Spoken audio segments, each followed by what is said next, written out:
Welcome to the Insightful Professor. Today's topic is creating a database user in Oracle Database. The title of the topic obviously raises the question of what exactly is a database user.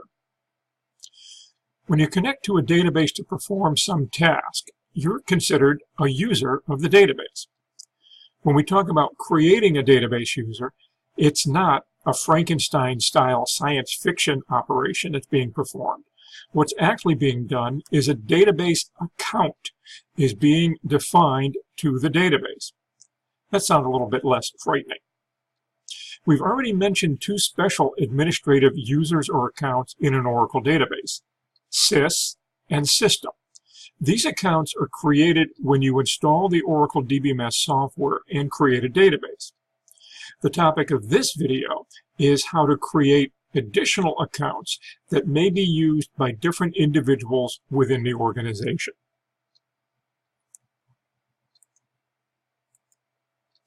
So, what is a database user?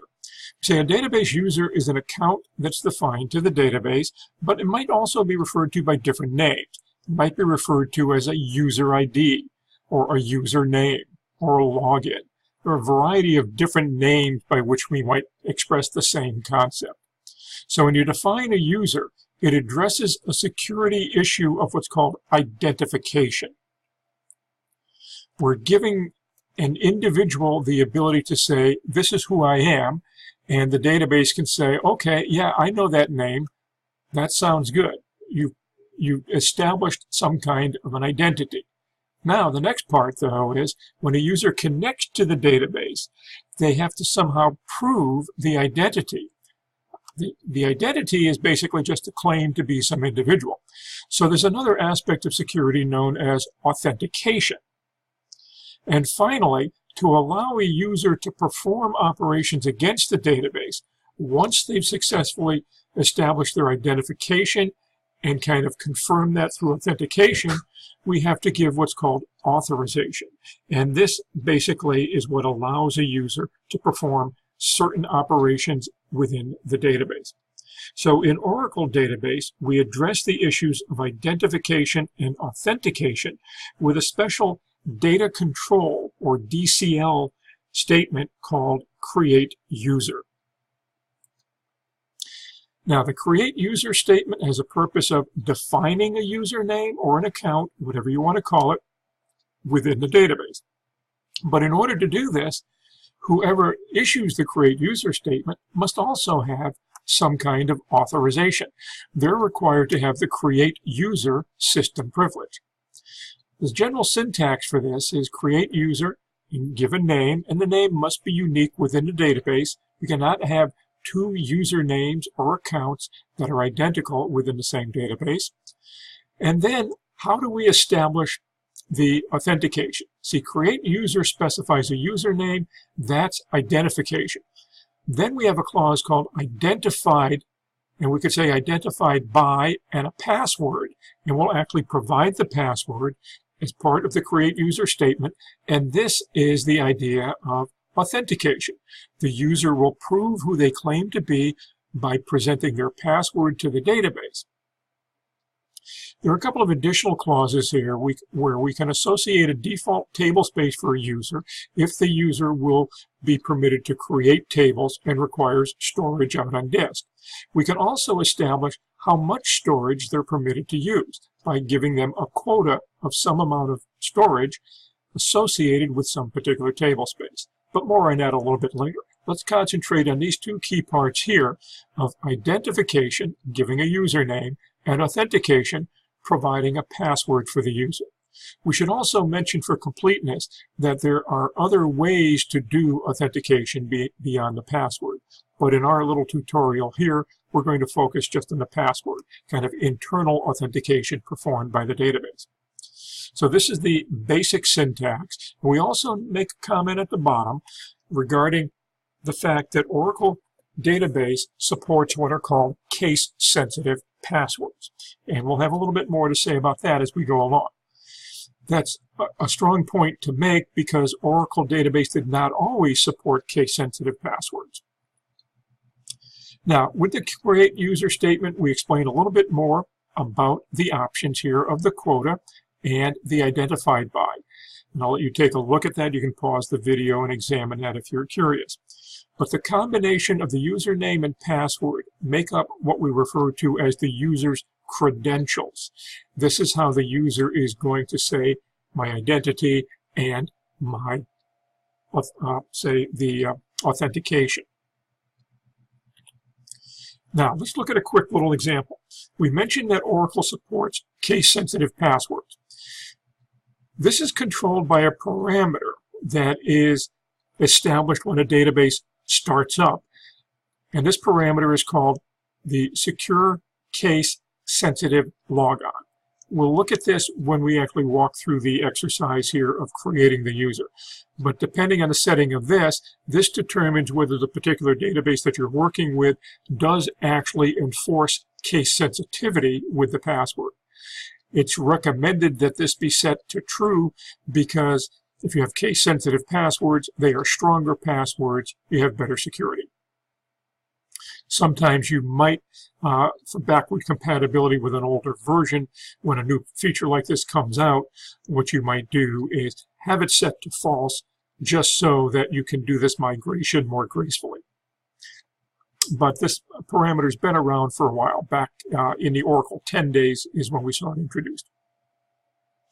So we run the following statement to create Mo with a password of stooge, and again, assuming that this parameter is set to true and case sensitivity is in effect, we're going to have all lowercase. So here's the statement that we'll use. Let's actually go into the database and give this a shot.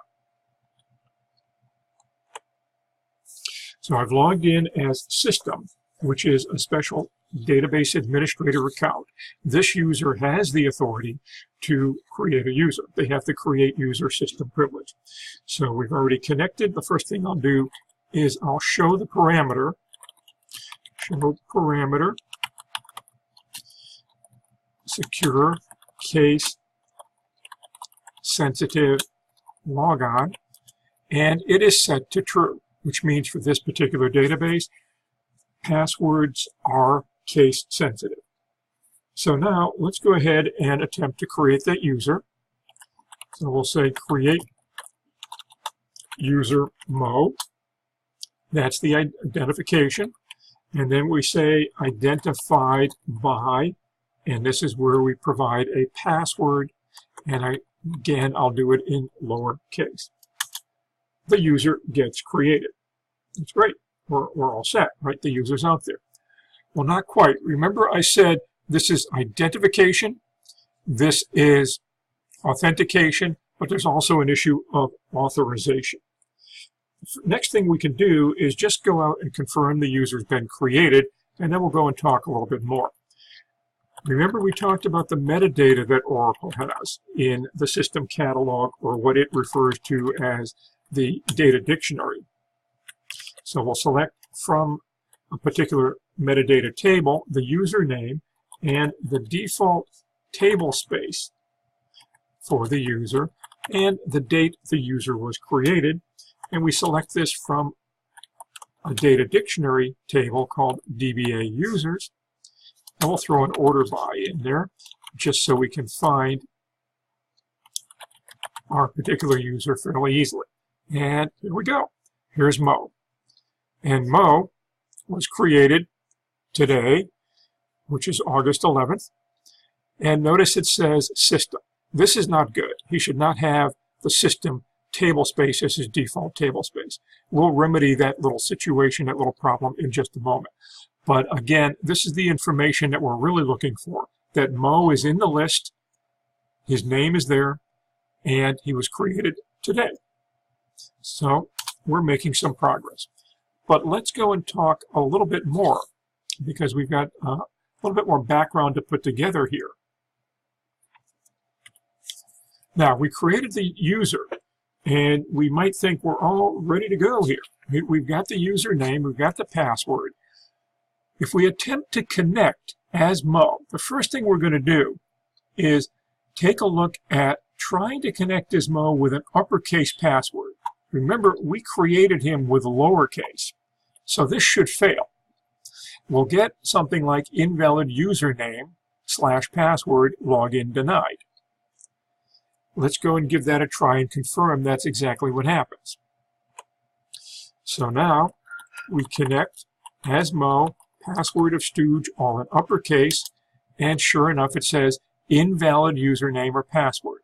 That makes sense. We know Mo is a valid username. We saw him in the list. The password we know is supposed to be Stooge in lowercase. We typed it in incorrectly, so that makes sense. Let's go back, take one more look before we move ahead. Now, let's suppose we try this. We're going to connect as Mo and give the correct password. And what happens? We're going to get a different error. It says that Mo lacks a particular privilege. Let's confirm that. So we go ahead and say connect Mo / and now we type in the password, all in lowercase, which we know to be correct, but now we get a very different message. Up here it said you either gave me a bad name or you gave me the bad password, period. Here what happens is we gave a correct name, we gave a correct password, we got a different error. This error says, well, yeah, you told me you're Mo, your name is on the list. You told me your password, you gave me the right one. So you succeeded with identification and authentication, but you don't have any authorization to connect to the database. Connecting to the database involves what we call creating a session.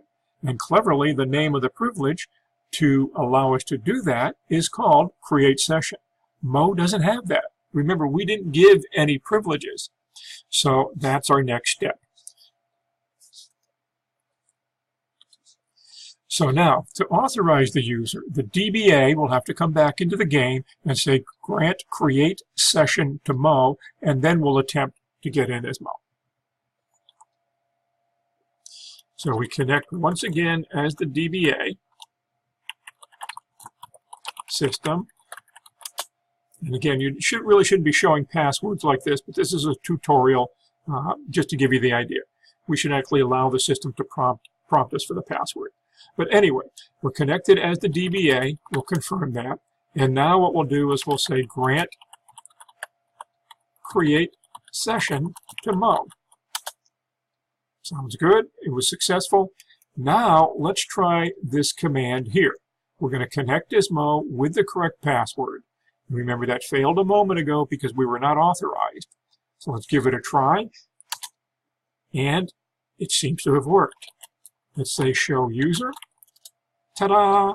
We have connected as Mo.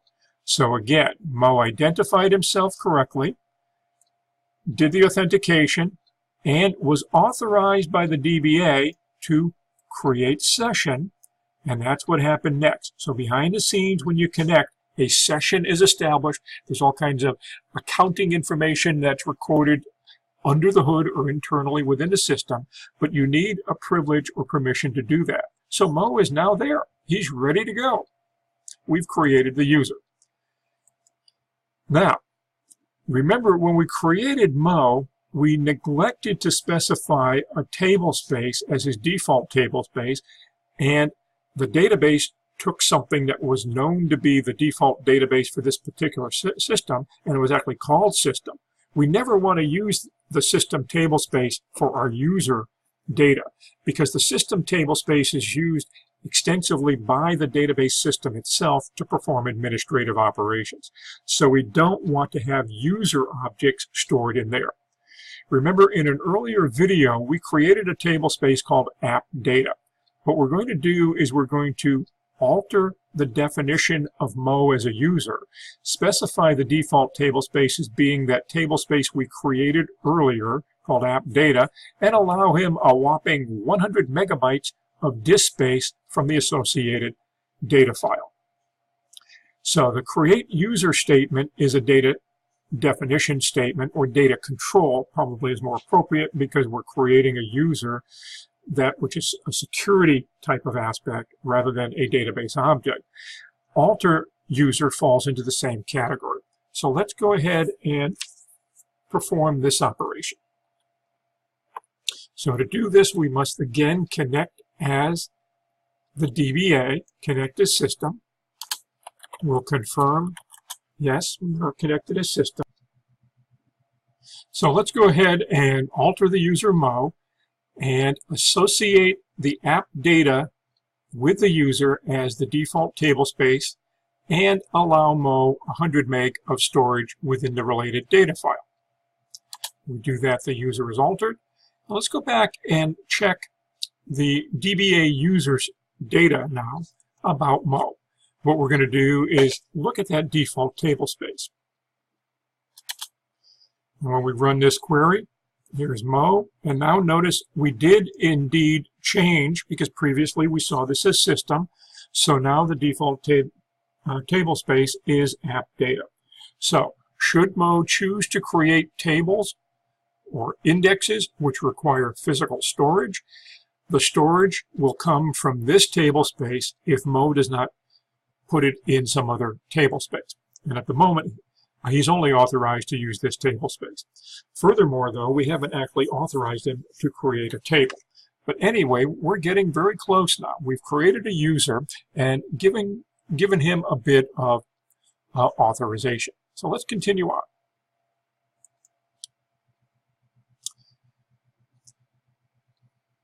The user Mo now can log into the database, that's the create session, has an associated default tablespace, and has a space quota. However, in order to create a table, Mo is going to need one more privilege. The create table privilege must be granted to Mo in order for Mo to exercise that idea of using the storage. He's authorized to use it, but he's got no way to use it because he can't create any objects that require physical storage yet. But once we give him this privilege, he'll have that. So let's go back and do that. Let's verify we're still the DBA. And what we're going to do is say grant create table to Mo. Now he has that privilege. The real key as to what we want to do next is to connect as Mo and check all of this out. So here's what we're going to do. We're going to connect as the user Mo and run a series of queries here. All of these queries pertain to accessing metadata. We're going to check what privileges we have. We're going to find out how much storage we're allowed to use on table spaces and which table space or table spaces we're permitted to use. And we're also going to say what is our default table space by checking a view called user users. So let's go give all of these a try. So let's connect as Mo. And we're going to say, let's select asterisk from session privs. And now we have create session and create table, the two system privileges that you saw me grant to Mo. He does indeed have those. Mo goes and says, well, what's my default table space?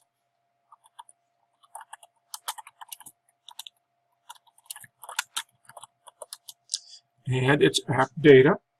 And then Mo says, well, let's look at the table spaces that I have permission to put stuff in, that is to use storage from. How much storage am I allowed to use? So he goes against user TS quotas. And it says for app data, currently you have used nothing, but you're authorized to use all of this, 100 meg. So everything has come together quite nicely. Okay, we've created the user. User has permission to log in. User now has permission to create a table, has a quota, can go ahead and do this. Sounds great. And by the way, we've given Mo two privileges, create session and create table. If you look at the documentation for the Oracle database, you'll see that there are over 200 system privileges. If you're a DBA, you effectively have just about all of that. If you log in as sys, you do have all of the privileges. But poor little Mo only has a couple of privileges at this point. Now, if you want the examples that I've given here, they are available in files on my website, www.timhartley.com.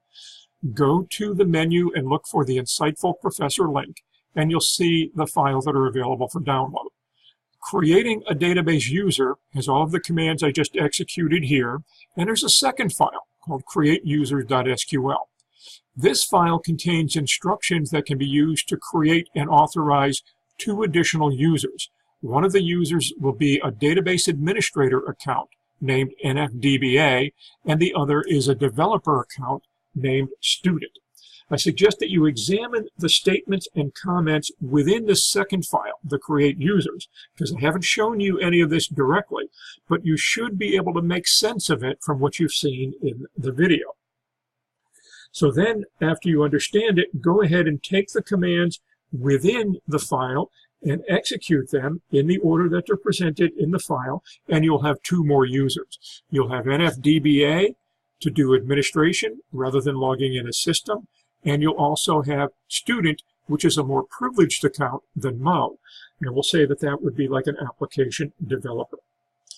Well, I hope you found the video helpful, and if you have any comments, please enter them in the comments section, and we'll respond if necessary. Also, consider subscribing to the channel to show that you're approving of what we're doing here, that you like what we're doing and you want to see more of it. This will also be a way that you can be notified of when we post future videos. And by the way, subscribing is free. Doesn't cost you anything, so give it a shot. And once again, thanks for watching.